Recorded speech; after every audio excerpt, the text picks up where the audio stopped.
Alexander Volkanovski just came off his fight with Brian Ortega, and he didn't really suffer any kind of injuries. He seems to be pretty fresh after that fight, didn't take too much damage at all. And the interesting thing about Volkanovski is he says he wants to be busy right away. He's looking at another fight. Meanwhile, Max Holloway is going to be fighting Yair Rodriguez in November, 2 months from now, in order to determine who is next for Volkanovski. It seems like he doesn't want to wait that long. Volkanovski said, I'll jump up to lightweight if I have to find an opponent. I want to get going right away. And he's looking to stay in the United States for a reason, not looking to go back to Australia because of their whole lockdown and stuff. So that he's looking to stay here in the United States and potentially find the next opponent. He talked about lightweight, and that would be fun, but there's a man who put his name in the hat. Henry Cejudo is looking to fight Alexander Volkanovski. He most likely heard that the champ wants to stay active, and Henry Cejudo wants to chase history, become the first 3-division world champion, and it might actually be time for Alexander Volkanovski versus Henry Cejudo. There is no better time for Henry Cejudo to jump up to featherweight and fight Volkanovski than right now. As the number 1 contender is getting figured out, Volkanovski needs an opponent. They can bring on that money fight. It will be one of the biggest fights, if not probably the biggest money fight in Volkanovski's entire career so far, with Henry Cejudo jumping up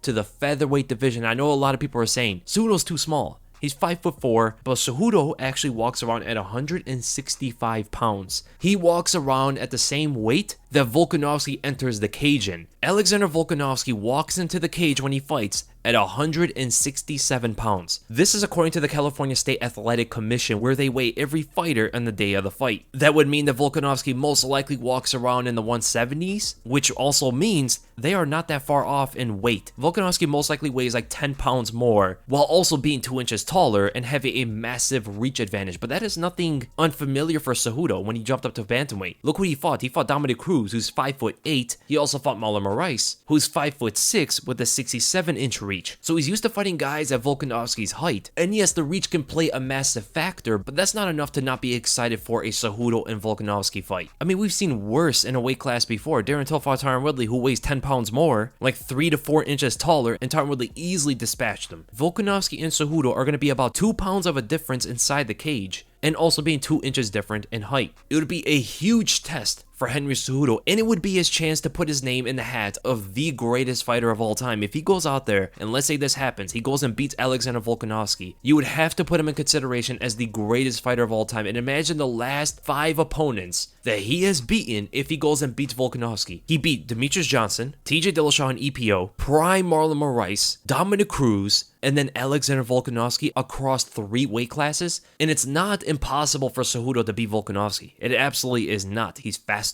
He hits very hard. It's evident when he jumps up in weight, he hits hard even in that next weight class. He's probably going to be even more powerful in the featherweight division. When you jump fighters up to different weight classes, generally what we see is the smaller guys have more dangerous striking when they jump up in weight. We've seen this with many different examples across all weight classes. Kelvin Gastelum, a small middleweight, yet most fighters have trouble with him when it comes to striking. He has crazy power very fast with his hands, and he didn't have that necessary power in the welterweight division. When John Lineker went up to the bantamweight division from flyweight, the guy's even shorter than Cejudo, and he gave a guy like Corey Sandhagen, 5'11", huge problems when it came to striking. Jessica Andrade, when she went up to flyweight, she's not beating these opponents with those high crotch takedowns and stuff. In the strawweight division, she needed to get her hands on most of her opponents and overpower them. But in the flyweight division, she's winning through her striking because she's much faster compared to these flyweights. Dustin Poirier in the lightweight division, Charles Oliveira as well. There's so many evidence when it comes to smaller guys jumping up in weight and doing very well when it comes to striking. But the size issue when it comes to wrestling seems to be the biggest hurdle for them. Henry Cejudo might be an exception to that rule because he is one of the greatest wrestlers to ever compete in MMA, and his skills translated very well to mixed martial arts from wrestling, which means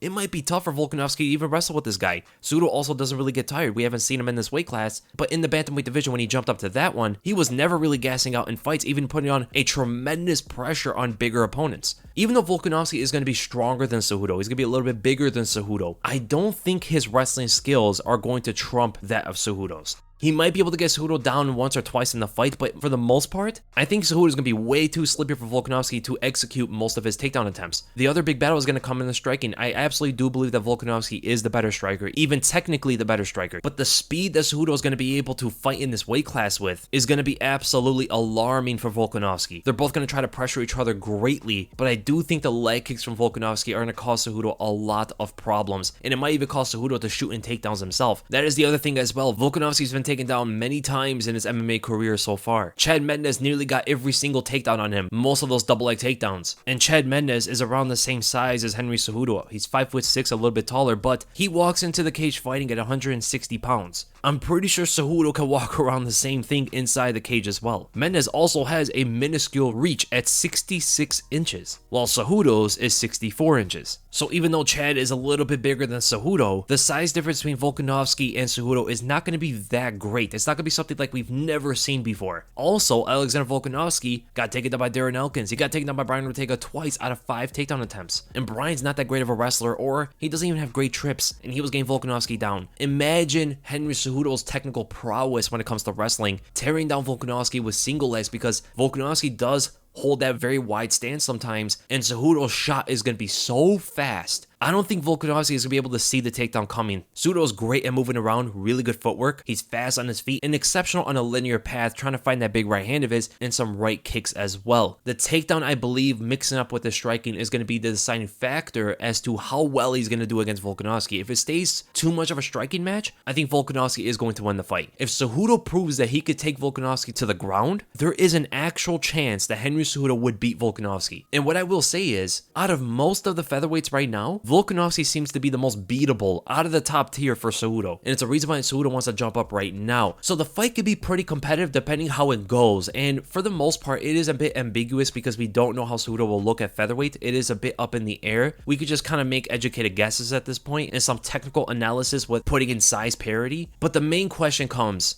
can this fight actually happen, and will the fight actually happen? There is a problem with putting this fight together. Henry Cejudo is retired. He pulled himself out of the USADA testing pool, which means he's going to need 6 months testing before he can actually compete in the UFC. Is there a possibility they can void that the way they did with Brock Lesnar back in the day? Yes, they can absolutely do so. If they did it with Brock Lesnar, they could for sure do it for Henry Cejudo. So yes, it can absolutely happen, but I find it hard for Dana White to want this fight. He doesn't like when retired fighters come back into the UFC for one more fight against the champion, because there is the threat of them winning the belt and then retiring right afterward without ever defending it. The only way I could see Dana actually wanting to pull this off is if it's in the contract for Cejudo to defend his title if he beats Volkanovski. I think that's the only way Dana will ever put this fight together. And in Henry Cejudo's case, I think he would want to take that, because not only would he become the first 3-division champion, he would raise the bar so high that he would be the first 3-division champion who also defended every single belt.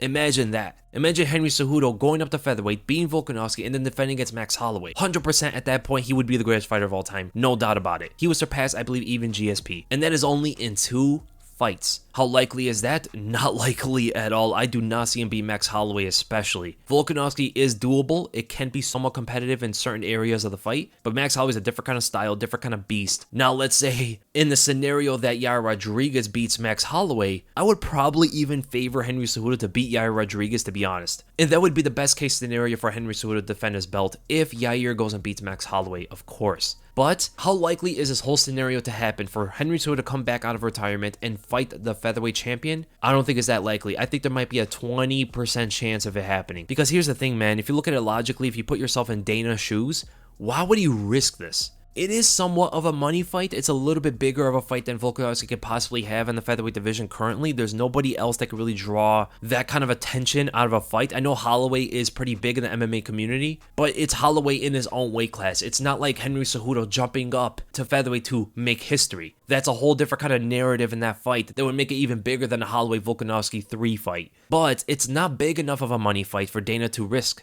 In my opinion, it's not going to draw a million pay-per-view buys. It'll draw somewhere in between 300 and 500,000 buys, in my opinion. And I don't think it's worth the risk of your champion losing and then the guy who beat him retiring, causing another vacancy at the top of a division. Doesn't really change much. I mean, at the end of it all, it probably will still be Volkanovski versus Holloway for the belt again. And I know a lot of Holloway fans would love to see that. It makes it seem like Holloway never lost the belt to them, but it would be a very strange situation to happen.